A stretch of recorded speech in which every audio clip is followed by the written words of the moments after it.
Okay, so thank you all for joining us today. I know we have some folks from other classes and some graduates and stuff like that. I'm going to introduce our guest speaker to you, and I'm going to embarrass her big time while I'm saying it. Our guest speaker is Kelly Blanco, who I know for a really long time. I actually know Kelly since she's 17 years old. And So it's not a long time. About 4 or 5 years ago, yeah. So the story here is, which I don't know if Kelly remembers or not, because Kelly's memory is not great, but a professor at Miami-Dade College, when I was teaching there, said, I have this student in my TV production class, and she's amazing on camera, and I think she wants to be an on-air personality. And I taught announcing, so he introduced me to her, and then she signed up for my announcing class. And honestly, I could see immediately she had everything it took to be successful, you know, and she's done a lot of things. And then when I started working at FIU, I hired her to do videos for me and the department and stuff, which some of them are still, you know, up there and going along and things like that. And then I want to say around 2013, she called me and said that somebody that she knows at NBC6 told her about a traffic reporter position job. And do I think she should go for it? And I said, well, I know that's not necessarily what you really want to do, but it'll get you on TV and, you know, get more eyeballs on you. So she did the interview. I said, how did it go? And I said to her, tell me who interviewed you, because I'll call over there. I know a lot of people at NBC6. So as fate would have it, the person who interviewed her, Elizabeth, happened to be a friend of mine through the running community that we ran together. And by run together meant we started at the same time, because she's significantly faster than me. I got on the phone, first words out of my mouth, you have to hire Kelly. You just have to hire Kelly. And she said to me, we were leaning towards Kelly anyway, but after that recommendation, you know, how could we not? And then the rest is history. And Kelly's been at NBC6 doing traffic and entertainment. I'm saying this in just absolute all honesty. Kelly is the most talented person I've ever worked with in my professional career. She's also one of the greatest people I've ever met in my life. Honestly, her personality is amazing. She does a lot of charity work. She does a lot of stuff for Joe DiMaggio's Children's Hospital. She burns the candle at both ends all the time, you know, and she's just, you know, just really not a, just a great person. I'm so privileged that I'm friends with her and good friends with her. So without any further ado, I am going to introduce you to NBC traffic and entertainment reporter, Kelly Blanco. Ta-da. Thank you guys. Thank you for that, Jay. That was very sweet. The only truth behind that was that I burned the candle on both ends. Everything else, you know, everything else is not true. And I forgot that you did make that phone call to the morning executive producer to say that. So that just comes to show how important it is to, you know, do your very best and build connections and be a kind human, because you never know who knows who, right? And that's just an example of you know, Jay reaching out to the person that was basically going to give me my first contract in what would be my career in my hometown, 5 minutes away from where I was raised. My parents live 2 stoplights away from NBC6, so it's really special that I get to call NBC my home in my hometown. So thank you, Jay, for inviting me. Kelly, when with the students, I think what's important is, well, first of all, one reason why I specifically wanted Kelly to comment, other than I love her to death, is that Kelly, a lot of folks we bring in are more on the news side, and Kelly is more on the entertainment side. So I know not all the students specifically want to do news, and a lot of them do have mentioned, you know, they want to do entertainment. So, you know, I thought Kelly would be a good resource, because Kelly's been doing this forever. If I'm not mistaken, were you like a one of the dancers for the Mhm. Panthers or Yeah, something I like did some that? stuff beforehand, and I was even on air when I was 17. I always knew that that's what I wanted to do. I didn't know exactly what direction. I knew I didn't want to do hard news because, one of the things that I told my two former bosses, including Elizabeth, the one that Jay knows, was that I was never going to be that person that was going to knock on the door of some mother who had just lost their son. I was going to probably bring her to my house and give her a meal. I wasn't going to be competing for that breaking news of, speaking to the mother of, who just lost her son. And I said, that's not my beat. That's not what I'm passionate about, but I would still like an opportunity to be a part of the NBC family.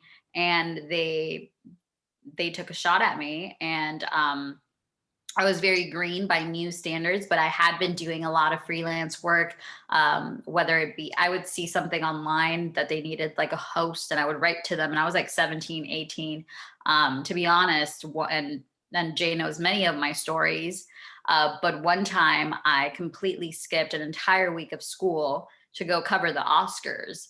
And it was basically because I was doing this show called Rockstar Stories, and it would air on all the college networks and on PBS and overseas. And they were looking for a correspondent for the Super Bowl. So my co-host applied, and they had asked him if about me because they didn't need any more guys, they needed girls. So I got it. I got the position. It was with General Motors. It was basically like a Super Bowl correspondent.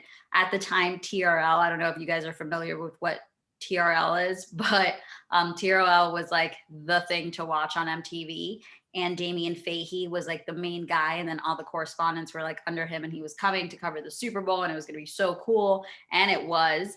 And then from there, I met a producer for this company called Terra, and he asked me if I spoke Spanish, and I said yes, which at the time, my Spanish was terrible.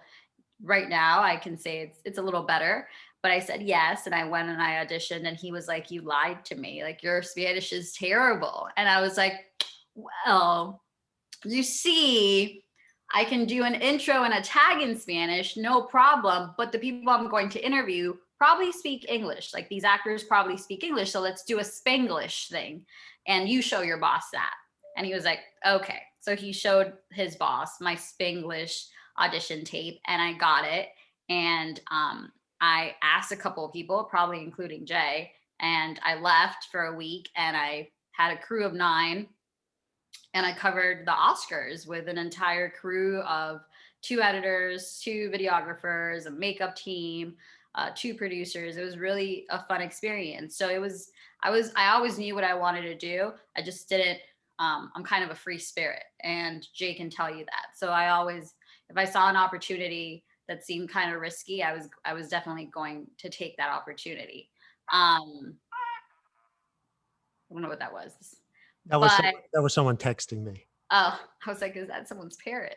Um, so yeah, I do entertainment. I do a lot of local, heartfelt news things that have to do with charity or just talking about different.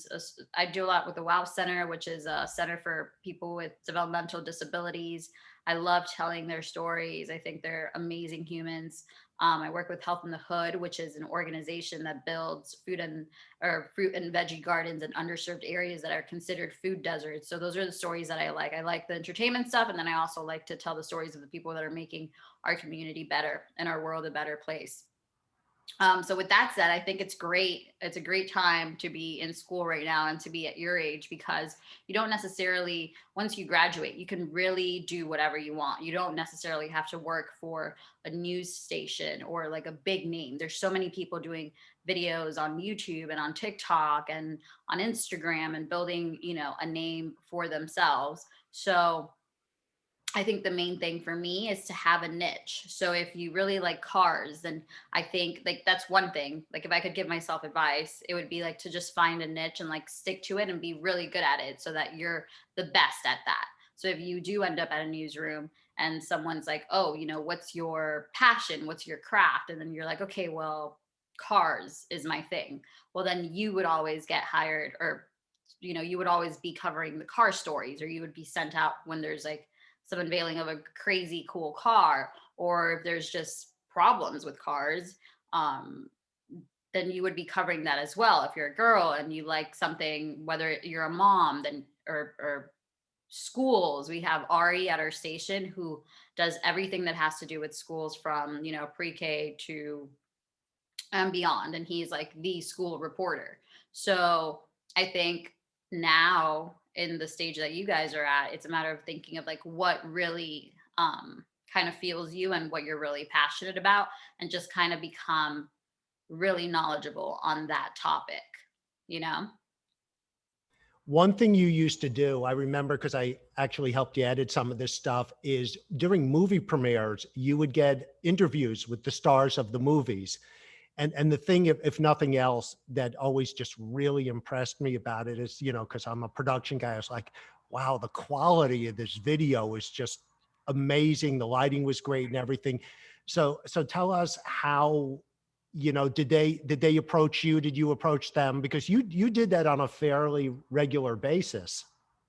Yeah, the press junkets, it's basically, one-on-ones with a celebrity, an actor, singer, whatever it is, whether it be you're talking about a new album or a new movie. And then the reason why, Jay, that those videos were so good is because the actual like production company would record it, and then they would give us the tapes, and then we would edit it. So that would kind of be really cool because I didn't have to do anything but just show up and know who the person was and have my questions ready. Whereas now, a lot of the companies are hiring MMJs that are going to shoot. They're going to, write your story. You're going to be your own producer. You're going to write everything. You're going to edit everything. And so it just comes in kind of waves, because at one point people weren't really editing their own stuff or shooting their own stuff. There are some MMJs in like smaller, much smaller local markets. But now there's different branches of NBC and ABC and CBS that really want the person to just basically be a one-man band and just tell long formatted stories on their own and edit it. And I've seen some of their work and it looks really, really cool. And I like it because in local news, you can only tell, like sometimes I have a story and I have to cut it to like a minute 30. I'm like, wow, well, I really want to, have more meat and potatoes in this story, but I can't. So, a job like NBC News Source or Peacock or LXTV would allow you to do like a longer format, in-depth interview with a lot of like meat and potatoes to it. But yeah, Jay, I was doing those interviews, and I still do those interviews, and they're so much fun. But the reason of the quality is because sometimes, they set you up in the studio and they do everything. And so you just have to like sit down and ask questions. Another thing I know you did is you used to do videos for, I think it's visitflorida.org, Mm-hmm. with Trevor Green. And so if you could tell the class like what those videos were about and That was, tourism. I did stuff from kite surfing to yoga with goats. I basically did it all. I would send out emails, and if I saw like a cool show on TV, I would send out emails and ask if they had a Miami correspondent or a Miami host. And a lot of the times they'd be like, okay, you could be our Miami host whenever there's something going on. And of course I had, good references like Jay that would back me up. And so I got to do a lot of cool things and be the Miami host for a lot of networks that were coming, entertainment or fashion or sports, that were coming from LA or New York or Chicago or Boston. And I would basically, whenever there was an event here, they would hire me to do that stuff up until, of course, I went under contract with NBC. But the Visit Florida stuff was cool because I got to go to the Keys and go to Naples and go to Daytona and go to different places and just kind of highlight all the cool stuff that our state has to offer. And along those lines of, it's a small world. When Kelly was getting that, the person in charge of that, Trevor Green, was an adjunct at the time. He was teaching multimedia production one. I think Alfred, you had him as your professor. So so when the conversation, Kelly probably mentioned, that came up, and Kelly said, "Oh, do you know Jay Sandhouse?" And he said, "Yes." And then Trevor reached out to me, and of course I said, "Well, yeah, like yeah, you need to hire her," and stuff like that. And again, it's not like I'm trying to take any credit whatsoever, because Kelly, I mean, just Kelly on her own, like, you'd be, it's more like, okay, you'd be foolish not to do that. But now this whole new chapter in your life since 2013 is you're doing traffic. Okay. So, and again, we kind of talked maybe briefly about, how that all came about. I mentioned the story, but now you're a traffic reporter, and among other things, and you and I talked about it and everything. So kind of maybe tell the folks here about like a day, from getting up and the preparation of doing something like that. Sure. So obviously, South Florida, we have, just the greatest drivers in all the land. And I'm not being sarcastic whatsoever. But luckily, thanks to our drivers being so excellent, I think I will always be employed. Um, Palmetto, you know, I can talk about the Palmetto for hours.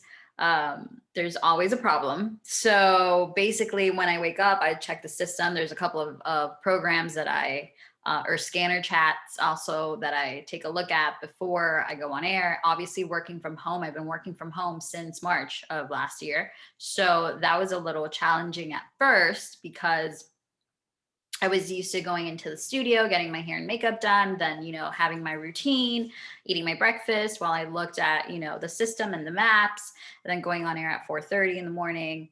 And then we would be on air until 7. And then we would have cut-ins during the Today Show.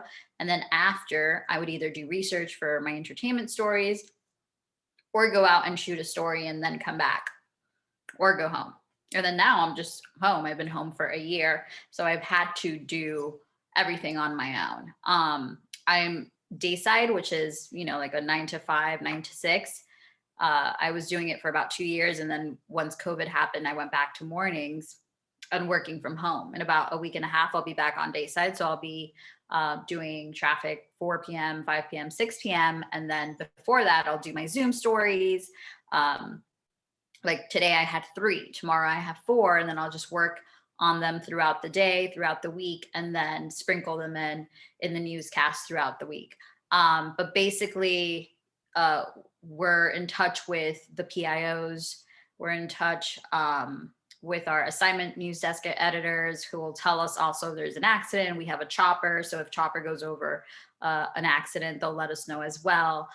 Traffic and weather are really important in this market, obviously, because a lot of people drive. Now, not so much, but there's still a lot of congestion out there.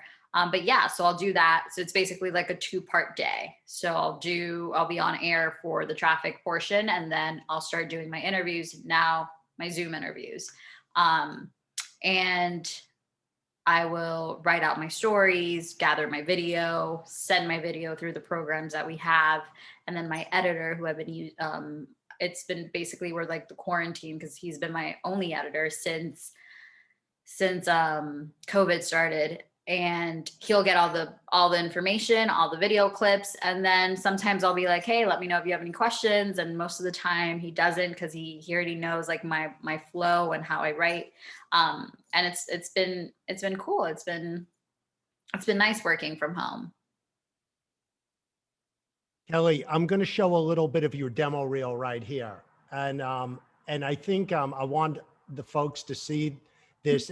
This it's 8 minutes. I'm not going to play the whole thing. We'll just play a few minutes to kind of see also how to put together a demo reel. I've also put Kelly's demo reel in the Google Drive for the folks in my class if you kind of want to look it over. But you can, I looked at it again today, and I texted Kelly and I said, the word really that comes to mind, which I put in the text to her, which from day one, polished. It's just, she's so polished, and you look at it, it's just like she was born to kind of do this stuff. So let me see if I can get this going for you here. Here we go. There we go. Can you all see this on the screen here? Mm-hmm. All right. Yeah. Okay. Here we go. Nobody prank call me though. From the sands of South Beach to the skyscrapers of New York City, I'm Kelly Blanco, and we are at the 2019 Wine and Food Festival.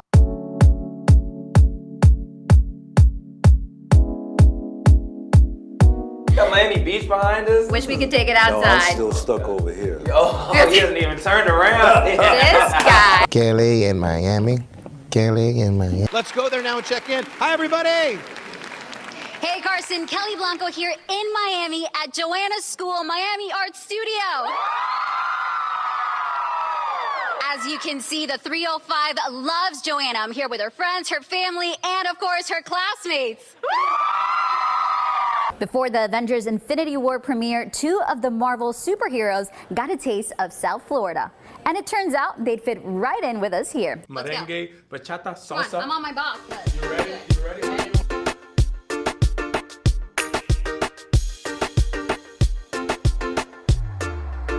I feel like I'm more cartoonish. That's pretty good. Yeah. Yes. You know what? We're hired. No simple B. Never queen. Boy, we love it, Kelly. Yes. Oh, I wish you guys could smell all the tacos right now. Morning Palmetto Expressway. This is a crash that happened over 3 hours ago. And I can see only one lane getting by at this time. I have seen some folks trying to cross onto those express lanes and even trying to cross onto the southbound lanes of I-75. That's illegal and so dangerous. Probably not, because we're going to take a look at those delays. Chopper 6 giving us a bird's eye view of all that traffic. Now, what we're taking a look at right now is the 836 westbound. And these are the delays of all the folks headed towards Marlins Park. And essentially it's making you that happen on those express lanes. Make sure that you plan ahead. If you drive on the Airport Expressway, State Road 112, do not be alarmed. Don't get scared. It is not completely closed, but you will see and you will smell smoke. Burt Reynolds appeared often on NBC's The Tonight Show. And in 1972, he became the first non-comedian to sit in for Johnny Carson as a guest host. Reynolds is survived by his son, Quentin. Live in the breaking news desk, Kelly Blanco, NBC 6 News. It was hurting my soul just to think that you folks were going to have to deal with that this morning. Now, we'll talk about the glass being half full because lanes are starting to open back up. So you were on TV yesterday and now you're on TV again. Are you going to give us your autograph in a little bit? There Miss she Kelly is. Blanco, of course. Thank you so much. So in Safe Spaces, you kind of have an awkward run-in with a student. Let's talk a little bit about that. Not awkward. Not awkward at all. So you're good at tag, we already know it, but are you good at laser tag? That I don't know if I've ever played. You guys ready to go? Yeah, let's do this. Let's do this.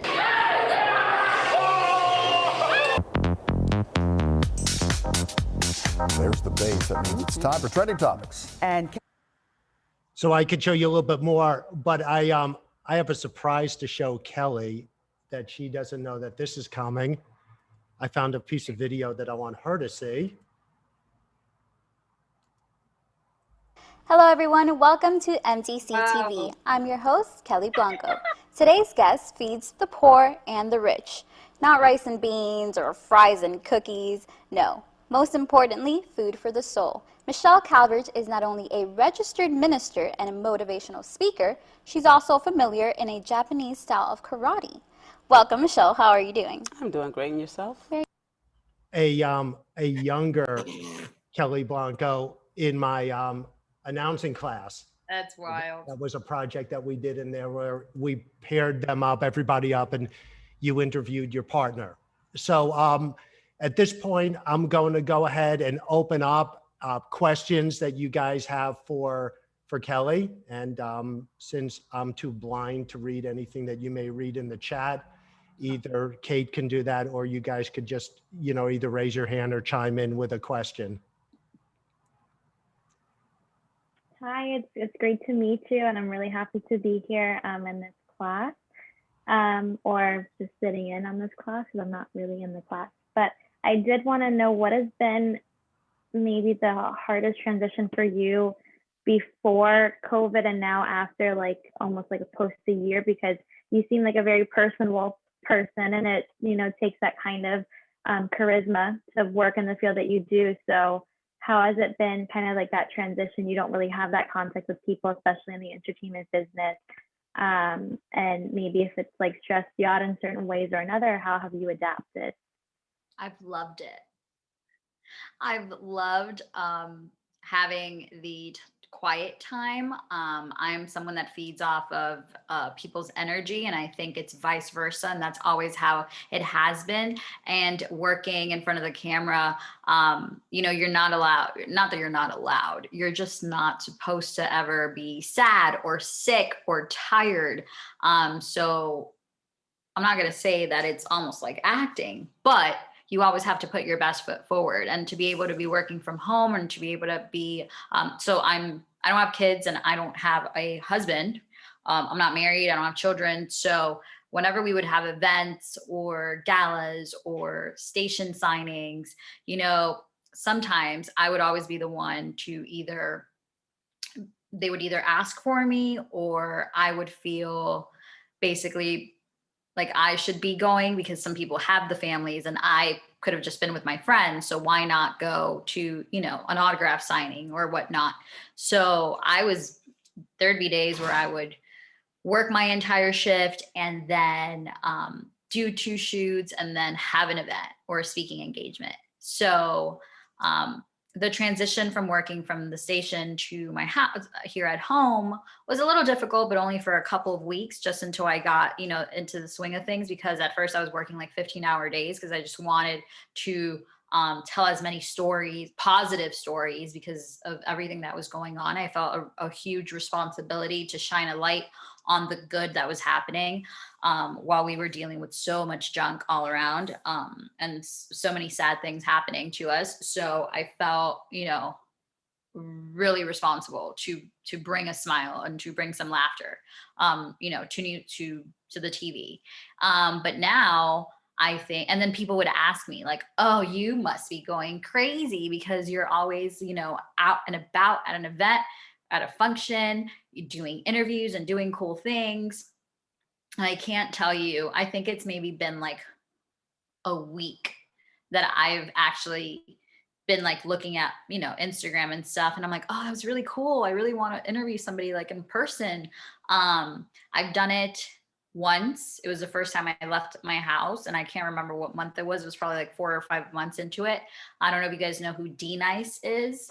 He's a DJ. He's been doing this thing called Club Quarantine, and he's from he was popular in like the 80s. And he came back and he would DJ for the Obamas and stuff like that. And during quarantine, he started this like DJ session, and hundreds and hundreds and thousands of people would go on his Instagram to watch him DJ live. And people were really saying like,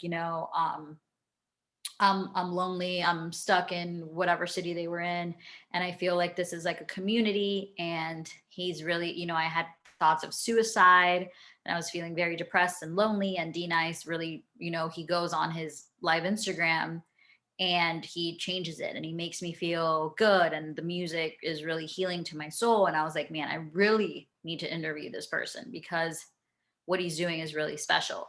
And somebody from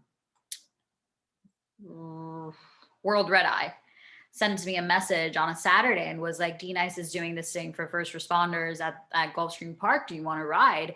And I was like, can I interview him? And he was like, yeah. And I was like, okay. And I got dressed. It was the first time that I left my house in months. And I was able to interview him, 10 feet apart. And that was cool. So that was the one time in the last year that I've done an in-person interview. Everything else has been a Zoom. I can't even tell you how many Zooms I've done because I can't. Hundreds of Zooms. But the most challenging part was not even on a professional level, more like a personal level, because the station is so close to my parents' home, like I said, that I was used to going there for lunch or for dinner, or maybe I was really tired. I would sleep over and just go to work and be able to sleep in and get there leave 5 minutes before. So that was challenging, not being able to drive to work so that I could be, closer to my parents. But I have been able to enjoy it, and actually the peace and the stillness has been really soothing, and has created a balance in my life, which is something that I'm not used to having.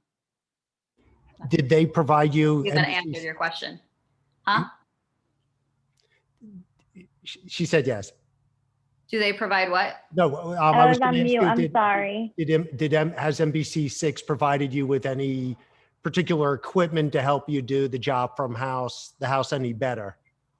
Yeah, I have lights. I have so I go live from an iPhone, like this one. Let me see if I can show you. That's it. People are like, do you have a crazy studio like set up at home? And I'm like, no, we have a system called DeGero and a ring light. And everybody that's working from home, sometimes I use my iPad, sometimes I use my iPhone. That's like the difference. That's it. But that's what we use. We use an iPhone, an iPad, and a couple of ring lights, and we're live. So technology is pretty cool, except for when the Wi-Fi, I live on the beach, and sometimes the Wi-Fi is spotty. So there was one time that in the beginning, I was like this, and I was on air like this for like 3 seconds, which is an eternity. And because there's a delay, they didn't tell me I was frozen until I wasn't frozen anymore. So I was like this, and then my mom sends me a picture, and I'm just like frozen.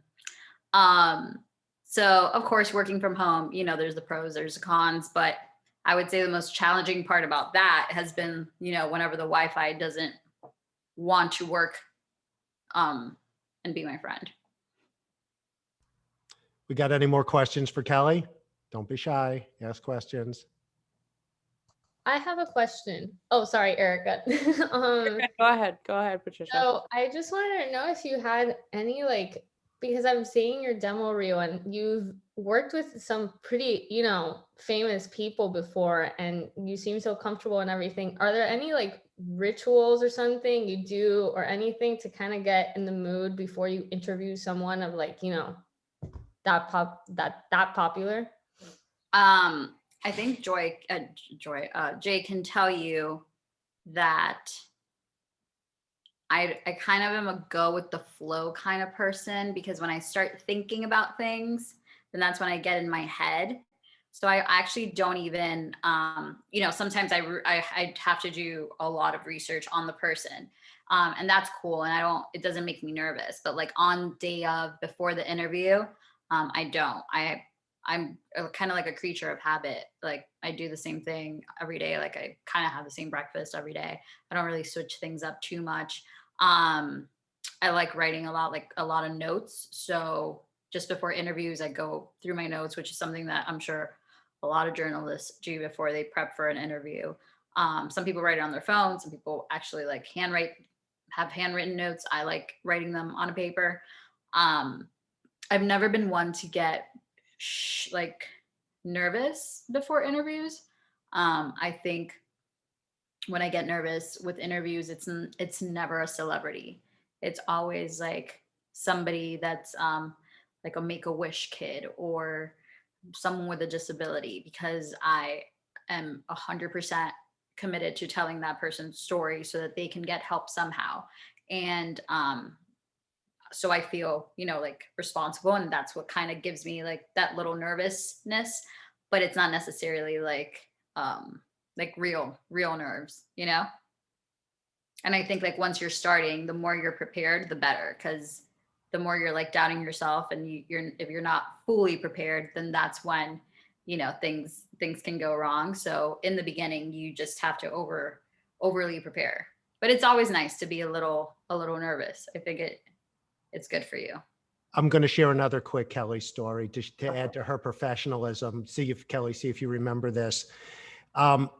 Bunch of years ago, the school was doing something called GSI, Graduation Success Initiative. You might have seen some of the t-shirts.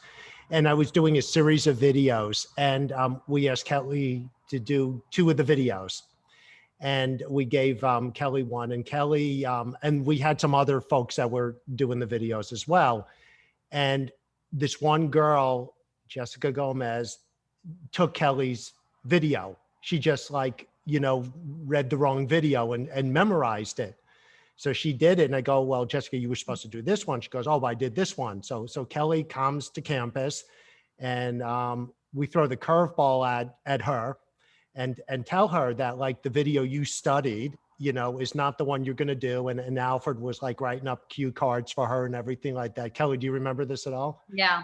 Okay. And the expression that if you've ever heard me talk about Kelly, that I, you know, one of her most redeeming qualities is Kelly is unflappable. So it was like, okay, well, we'll do it. And Kelly's performance was like as if she were up all night reading the script. And it's things like that as a producer, that to know that someone is that versatile and that you could work with them.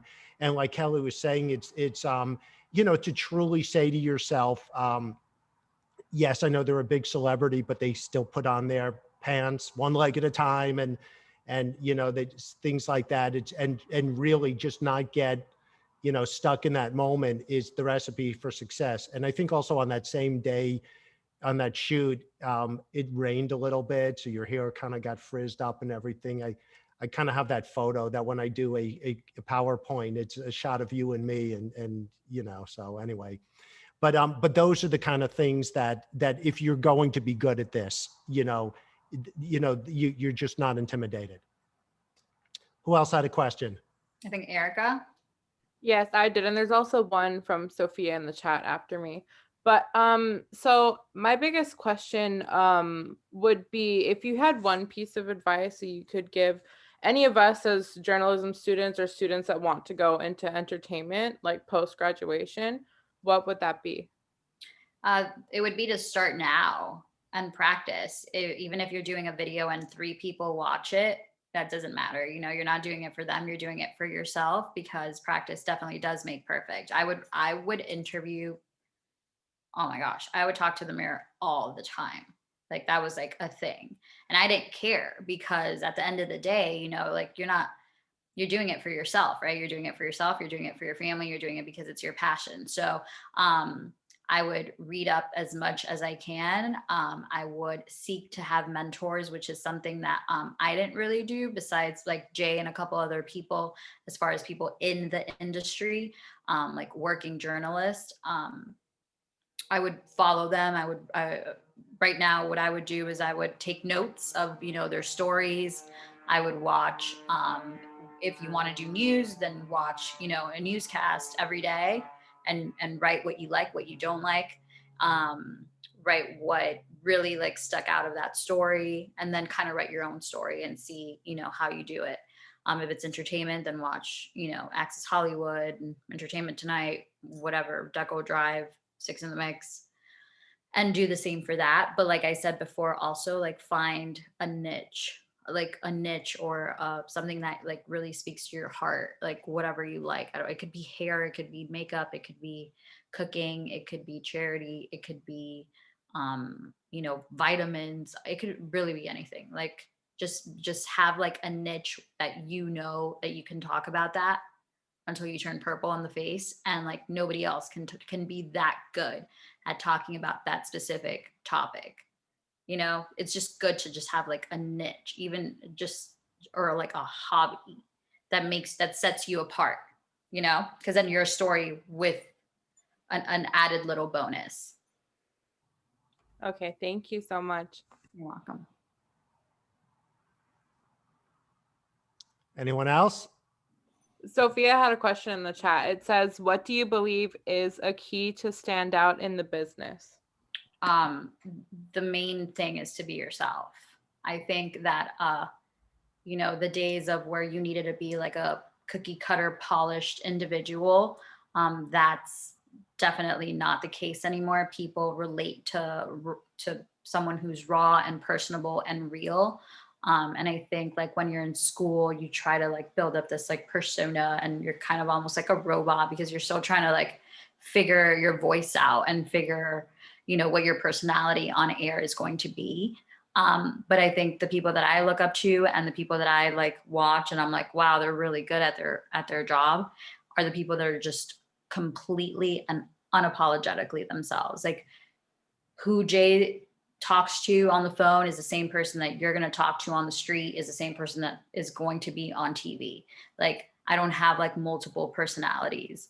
I talk like this on air, you know, like I talk like this to my parents, like I'm that person. So I think the main thing is to, and it sounds like, oh, just be yourself. Like that's not advice, but it really is. Like as long as you are not faking it, and as long as you really remain true to like who you are and what you're at your core, what speaks to you, that's going to get you really far.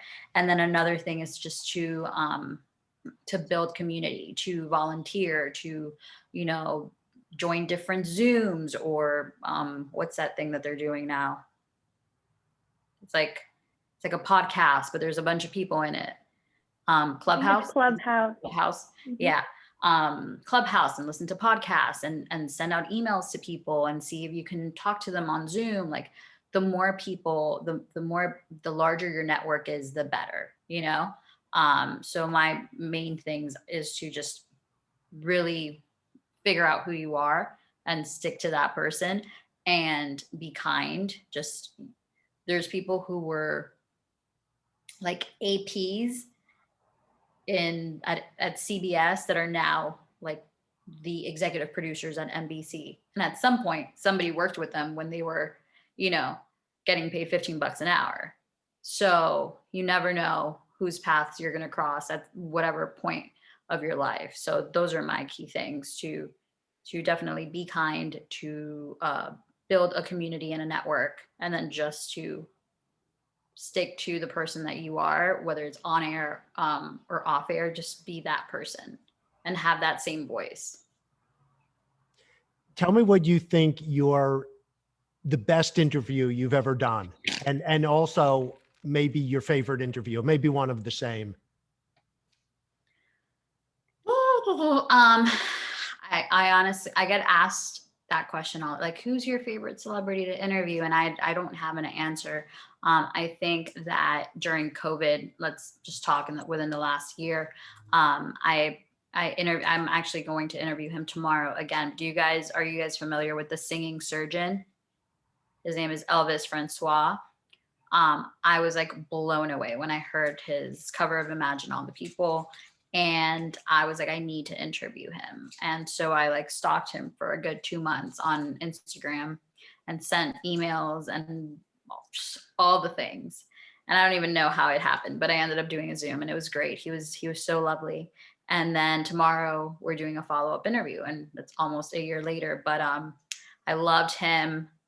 I did a story on Boss Baby Brody. I don't know if you guys know who that is. He's like a 4-year-old like dancer, and he wears tutus, and he just has like a huge personality, and his mom you know, basically lets him be who he wants to be. And that was a good story for me as well. I come from a very religious like family, but we've always been very open in conversation. So to tell those stories like that like means a lot to me. But as far as like, I'm trying to think, I don't know who my favorite interview is, to be honest. I can't pick a favorite. I've had a lot of really good ones. So a lot of the stories you do, obviously it sounds like, you know, you're seeking this out on your own.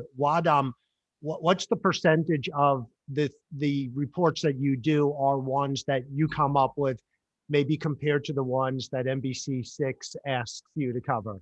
It's probably like 70-30. Like I'm responsible for, you know, pitching stories and ideas and segments, and 30% would be like a press release that they send them, that they're like, oh, Kelly, this is in Kelly's, you know, area of expertise, or like 60-40.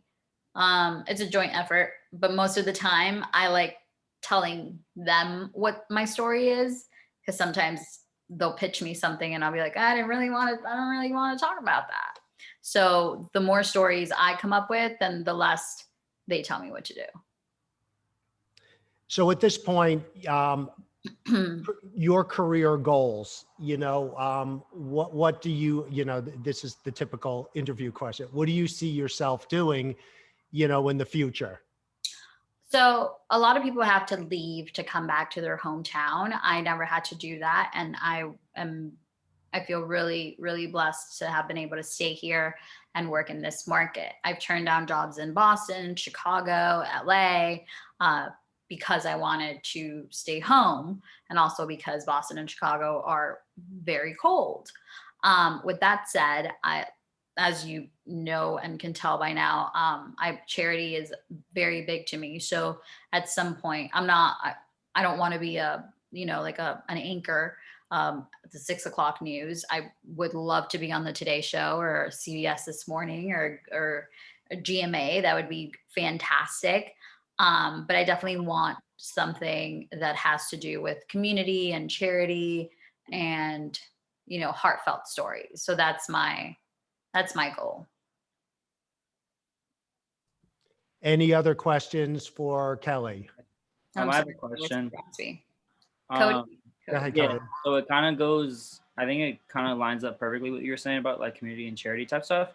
I guess because like does seem you do enjoy Miami and stuff, but so a little backstory, like I prefer to kind of like, I'm obsessed with golf. So I prefer to like work in the PGA and kind of just like totally alter how they kind of cover the sport, because I think they do a really poor job, to be honest.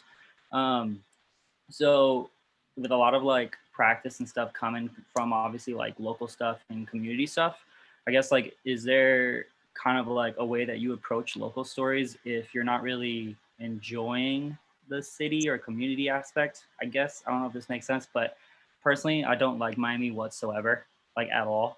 And to be honest, I find it hard for me personally to approach local stories and stuff, because I don't enjoy the city, nor do I really like see myself in a future here type of thing.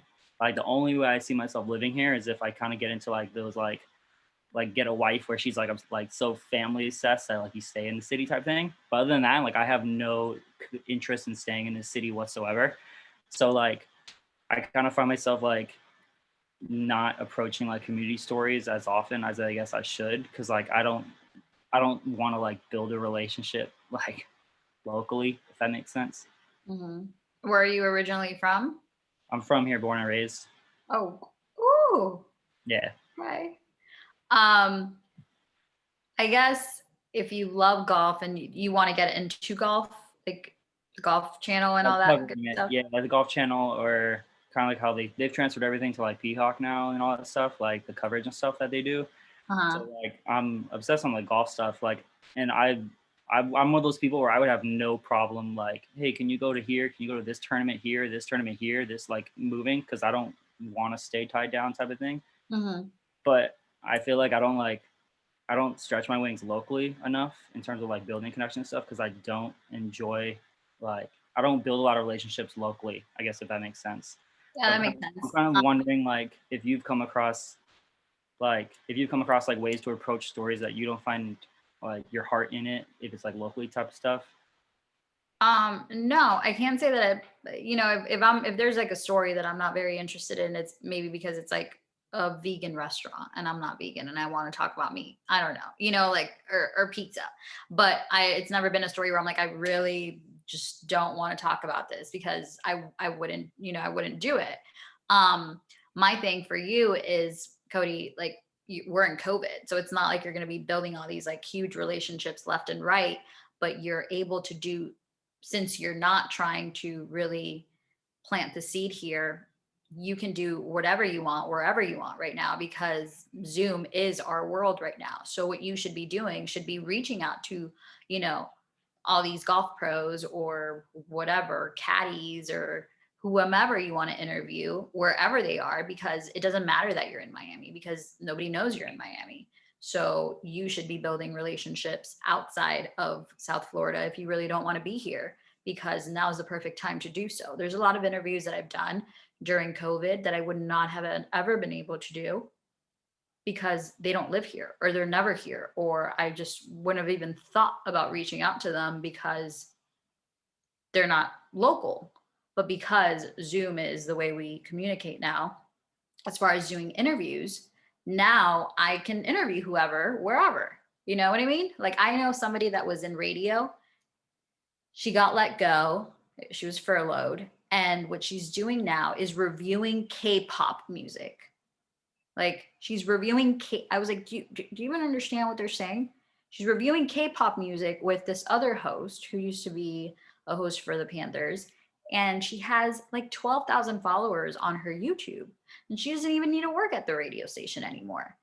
But she found a niche. And that's what I was saying. Like, just find something that you like or that you're good at or that you can talk about and really like grow into that and learn about it. So you're with golf, like learn whatever you can. Do you play golf? Do you play golf? Yeah, I play like I work, so I'm a golf manager for Dick's Sporting Goods down here. And What's your then handicap? I'm 9 or 10. I play like 3 times a week. Very good. Yeah. So I would just say, you know, reach out to people and start like your own YouTube channel or your own, or do, even if nobody's watching, even if you have 3 people watching, even if it's just Jay watching, you know, to practice and record it, and you'll be able to have something to show, you know, so that maybe you do get hired as like a sports reporter in another city, or, you know, covering golf tournaments or whatnot. Yeah, appreciate it. Thank you. Did that help? Yeah, it's just like, it just helps kind of hearing like different people's outlook on stuff. But you're here now and you have to make the most of it. So you got to just change the outlook to Miami, you know, is not going to be my forever home, to this is basically where I was raised. So let me make the best of it while I plan for the future in another city. Mm-hmm. Thank you. I also had another question as far as like interviewing. So could you walk us through your process of prepping for an interview? That I know that it would change depending on who you're speaking to. So whichever example you'd like to give us, whether it's entertainment or more of like a wholesome story, like how you were saying with charities and stuff, but like, what are the best practices that work for you? And have those always worked for you? Was it kind of trial and error? Because I mean, I've always mentioned to Jay, practicing every week, like I need FIU to have a talent development class, because it would be so interesting to learn kind of like more details as far as interviewing or how to present yourself on camera or the do's and don'ts. And we don't have that at FIU. He was teaching that at Miami-Dade. So could you give us a little bit more insight as to that? Well, the way I prepare for interviews is I basically learn this human or this company or this restaurant or whatever it is, like inside and out. So I do, Google is a beautiful thing. If they have any stories that are out there, if they've done any interviews before, I'll watch them just to see, not even just to see like their answers, but really like their personality, you know, because people are different, and some people are going to give you short answers and some people are going to give you really long answers. And sometimes I interviewed somebody today and he gave me like, he didn't breathe like for 2 straight minutes. He talked and I was thinking in my head, like, where am I going to cut this? Because I only need a 25-second soundbite. So, just studying the, you know, the person that you're going to interview is, for me, the main thing. You can't just go into the interview and guess. It's also like a conversation, so it can't be like too robotic. So the main thing is to know that you're just having a conversation, like you and I are having a conversation, or like I pick up the phone and we're talking. And it's like, what would I want to know? So I'll ask them what I would want to know, you know, like what makes, whatever I find fascinating in that person, that's what I'm going to ask them. And it's truly as simple as that. It's, the more you do it, the more you kind of, it comes like second nature to you, you know? As far as like talent development, like, yeah, it'd be great to have like something like that, but that also comes from within, you know? That's also something that you, that comes with practicing in front of the mirror, that comes with recording yourself, that comes with asking if you could interview 5 people a month just to kind of practice, so that by the time you're actually doing a real interview, then you're like, hey, you know, like I sound good. I know what I know what I'm talking about. But you know, if it's somebody that's written a book, then I read the book. If I have to read the book in a day, I'll read the book in a day. you know? So it's basically just doing your research and making that person feel as comfortable as possible so that they tell you as much as possible. Because if you're very personable and you really show that you care, they're just not like a number. Okay, I'm going to ask you these 3 questions. Next, I'm going to ask you these 3 questions. If they really see that you're invested in their story, in their restaurant, in their project, in their charity, then they're going to be more open to the conversation. Thank you. Kelly, it's obvious you've always had a great deal of self-confidence. And I think that is one of the reasons why you are this incredible interviewer. I think, you do your homework and then you do the job. And I think for young people, there's a lot of self-consciousness going on. And, we say as teachers, the most important thing is to listen. And I can see you listening to the students, really caring about, wait a minute, you live in Miami, you were born here and you want to get out, that kind of thing. So how do you are centered. You've always been centered. How can you help someone? How do you guide a young person to find that comfort zone in themselves? That's a really hard question. I think that for me, at least, it had to do with my upbringing and had to do with people like Jay. You guys are so lucky to have someone like Catherine and Jay be a part of your, the first steps of what will be hopefully a lifelong career full of success and fulfillment, because, these are people that actually really care and that actually know what they're talking about, which is so refreshing to be able to bounce back ideas and information and have people like Jay said, we've known each other for the longest time. And he's always been, one of my biggest fans and an advocate. And it's just so special to know that you guys have that as well in him. I think that now there's so many things going on in the world that you have to focus on. There's a pandemic and there's a lot of competition with all these different news channels and websites, and there's just a lot. And to be in media, it's a hard time to be in media, but it's also a really great time to be in media. So I think that as far as like centering yourself, I think it's just all about like really paying attention to deciding who you are and who you want to be and what's important to you. And I think that's what's always kind of kept me. I mean, everybody's insecure from time to time, everybody deals with different struggles and whatnot. But I think as long as you really do the work internally, then everything else you'll be able to shine. It'll be much easier for you to really be successful at whatever you do. Does that help? Good answer. That's a good answer. One thing, Kelly. It could get really deep, Yeah, I know. It was a tough question, but you're naturally self-confident, and I just didn't know if you worked on it. But as you said, it's the work you do internally. And I think a lot of people think people think it's the posturing that you're saying don't do. They think it's I'm going to look and sound like an anchor. And it really comes from, no, I'm interested in this. I care, and I am just who I am. Right. And I think that for a young person, they think they've got to be somebody else to succeed. And your message is so clear.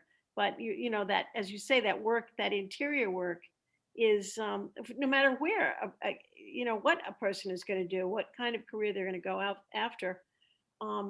So, I applaud you because you. I mean, there was a time, and not that long ago, I'd say like 2, 3, 4 years ago, when like our hair had to be a certain length. Like we had to wear a certain, we had an image consultant, we had this, we had that. And then there was a time where curly hair, like you didn't really see curly hair on TV. And then girls that had curly hair started wearing curly hair on air. And some news directors were like, oh no. And some embraced it. And I think that was kind of like one of the things that kind of shifted, at least in the newsroom, because now I really do feel like if you get hired at a newsroom in 2 years or in a year or in 4 years, then you're really going to be able to be yourself a lot more than what things were like before, you know? And then now with like TikTok and YouTube and all these different forms of communication that you can really like express yourself and be able to say what you really feel and about whatever topic. I think it's brilliant. I think it's so cool. I think if, you know, I was 18, I would have my own TikTok and my own YouTube and say whatever I want and talk about all the topics that were important to me.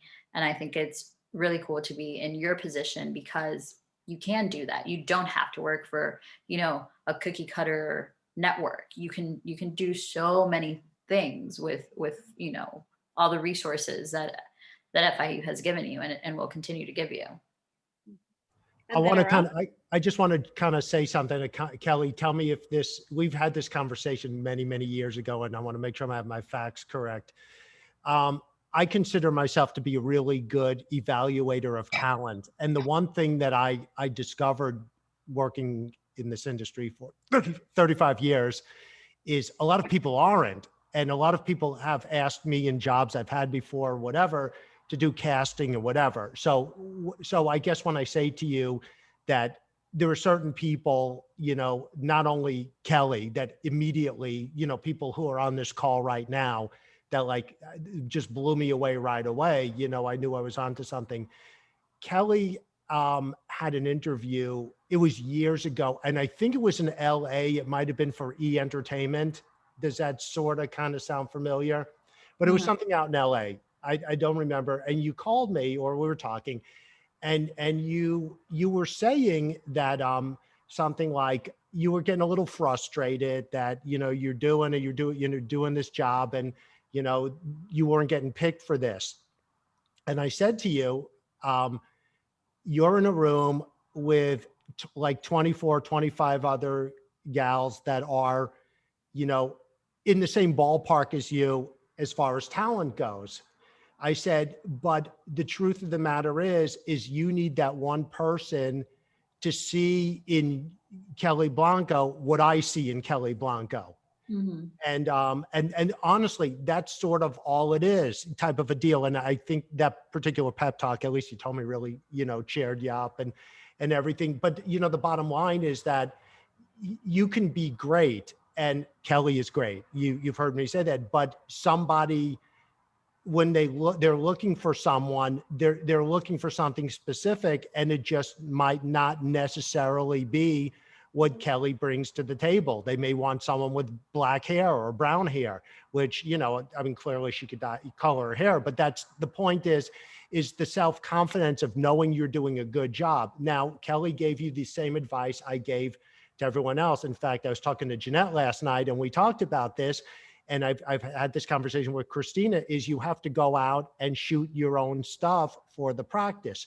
Now, this is the problem I think a lot of folks have in this. You know, I run marathons. So if I'm training for a marathon, you know, I know what I have to do. I have to go out and I have to run and I have to practice and I have to train.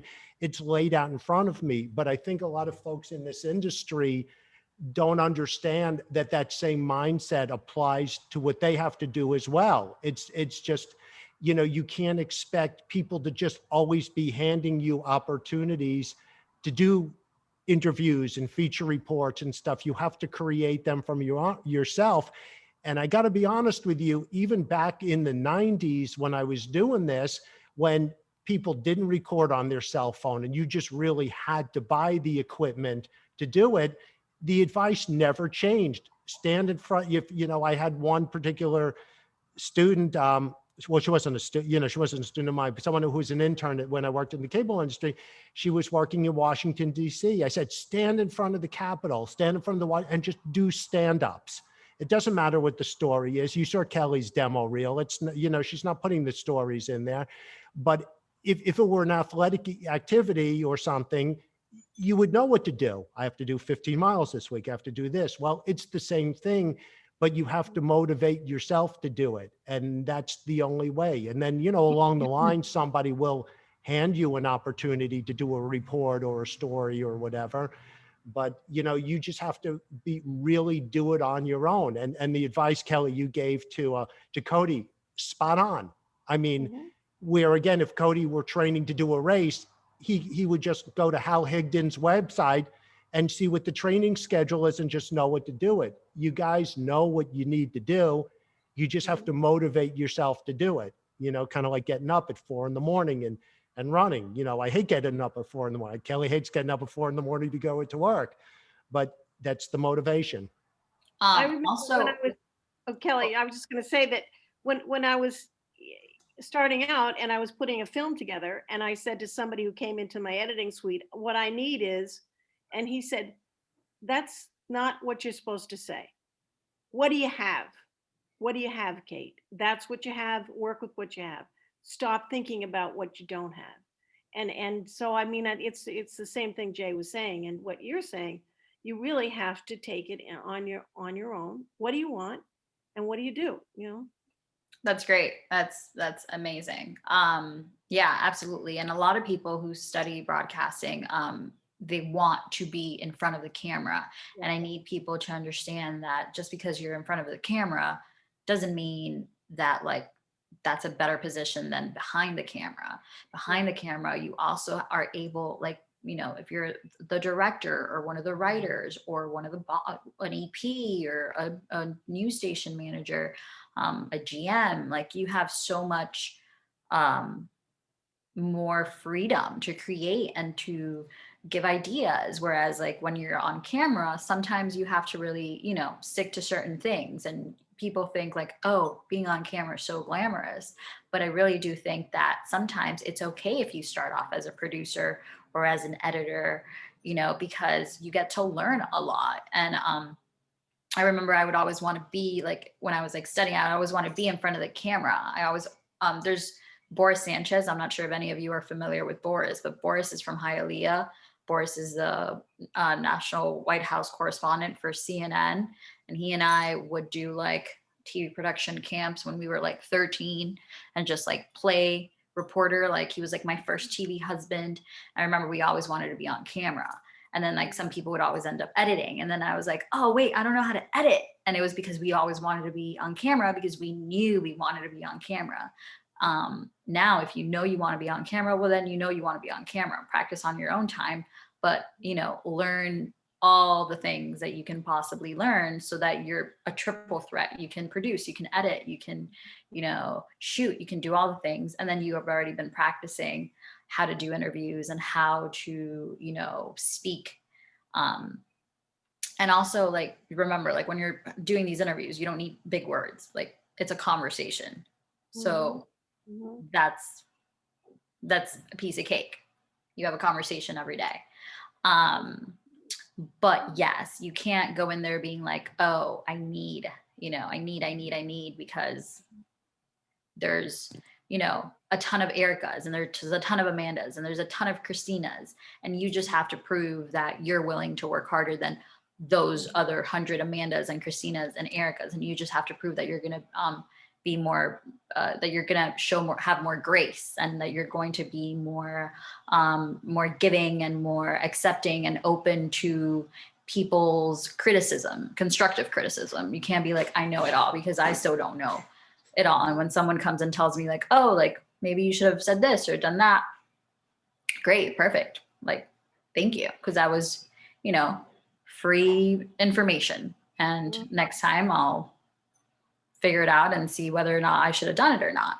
So I think it's just, don't, like, entitlement is like something that I see in this generation a lot. And I wish that could be different, but a lot of things are at your fingertips. So that's, that also makes it easier, but just be kind and just learn as much as you can and do as much as you can and say yes to as much as you can, even when it may not be like the position that you necessarily want to 100% do.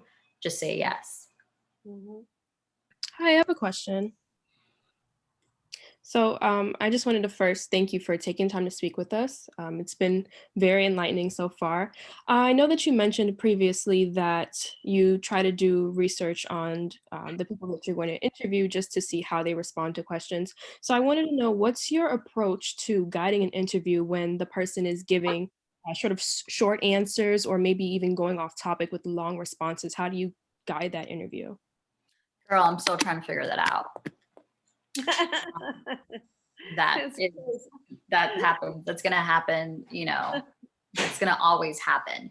The reason why you do your research to see if they give short answers or long answers or how their, you know, their like mood levels are is for you, not for them. Like, so that you can know you're not going in there blind and then you're like, oh crap, like they're giving me 10-second answers, or oh no, that he just answered 10 minutes of the question that I did not ask. They're gonna still be them. So it's a matter of like you're doing that research just so that you know and that you come prepared. But there's gonna be people that are gonna just start talking about their cats and their dogs when you're asking them about the color of the sky. So it's just a matter of knowing and gracefully and kindly, you just have to lead. I think that's my answer to you. You just have to know, if someone's like talking a lot and I see that they're going to take a breath, then that's when I start talking. Like truly, like you just, if they blinked or they were about to breathe, then that's when I'm going to go in and, you know, take control of the conversation again. Just like about that, like I'll say like, okay, you just mentioned this, let's hit on this. So it's just a matter of, again, a conversation. You know, if you and I were having a conversation and you just kept talking and talking and talking, I'd be like, hey, well, what about, you know, I would somehow try to figure out how to get back in there. So at the end of the day, don't be shy to do that, because if you only have 5 minutes with that person, 5 minutes is all you have, and they just answered 2 questions and you had 7 questions that you wanted to ask them, you're the one that has to edit that. You're the one that has to produce that story, and they'll go on their merry way. So I think in the beginning, I was a little shy about kind of like stopping you or changing the topic. And now it's just like, you know what you need to ask. So if they just keep talking or they don't talk enough, then you just have to be, that's why you have to be prepared, because you have to be ready for whatever they're going to throw at you and not be scared. Because at the end of the day, this is your project. This is your story. So you need to be the captain of your ship. My last question for you is, I know you said it's a little bit different now, your life and working from home, but prior to COVID, were you able to find work-life balance? And if so, how was that for you? Because I know you have to report to the studio very early, and you mentioned working throughout the entire day, even starting from 4 a.m. So were you able to find that work-life balance at all?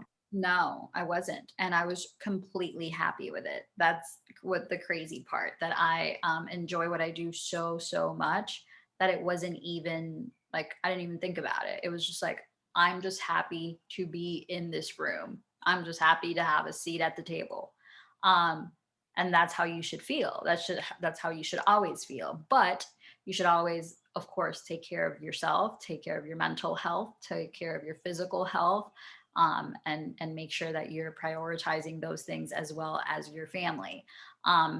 Balance and like everything else has always been important to me, but like the balance threshold that I have in my career is more than like my friends or my colleagues. Maybe because I'm single and don't have children or a husband, or maybe just because I can multitask really well, you know? So 10 things on my plate may have driven one of my, you know, colleagues, one of the anchors crazy. But for me, it was cool. I liked it. I enjoyed it.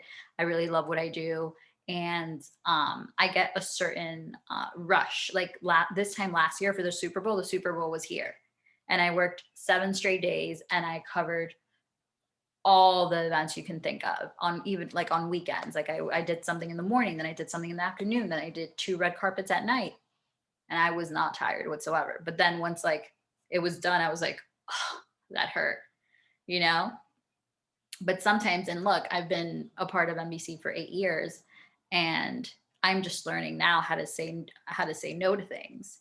So think about that. You have to say yes to, you have to say yes to the night stories, to the day stories, to the weekend stories, and just try to find balance however you can, wherever you can. That's why it's so important to be a centered individual and to do the mental, exercises and to do the work internally so that you're not driving yourself crazy. Thank you. I promised Kelly that I wouldn't keep her the whole time. So I'm going to wrap this up for her. And thank you, Kelly, obviously, thank you for doing this. I hope you guys found some inspiration in what Kelly has to say and stuff like that. If you follow Kelly on social media, it's like, okay, when does this girl ever sleep? Well, besides in my office when she's in there, but obviously even showing you the clip that I showed you from, when she was in my class, it was obviously she had it, it's like the polish was there and stuff, but you still have to work at it. And some people have to work a little bit harder. I'll embarrass my former assistant and really close friend, Amanda, who has done a lot of on-air stuff for me. And if you see the difference between the first thing she ever did to the last video she did a video for study abroad, and it was like, and she did one for common reading, wow, is this the same person? But she was dedicated and she was committed.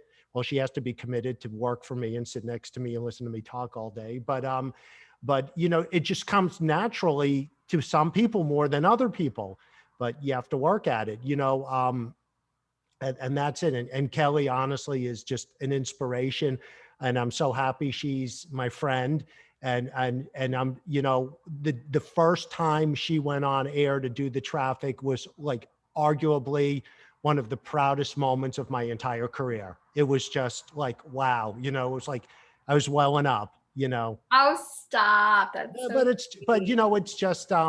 it's just that someone to achieve success is just, obviously she put forth the hard work. So Kelly, thanks again for joining us. And thank you, folks, Kelly, as co-teacher. Oh, my pleasure. My pleasure. And if you have any questions, if you guys ever have any questions, just, where to reach me, ask Jay. I'd be happy to critique any videos and whatnot. So happy to help. Thank you. You're an inspiration to everyone. No, thank you. Appreciate it. Thank you, guys.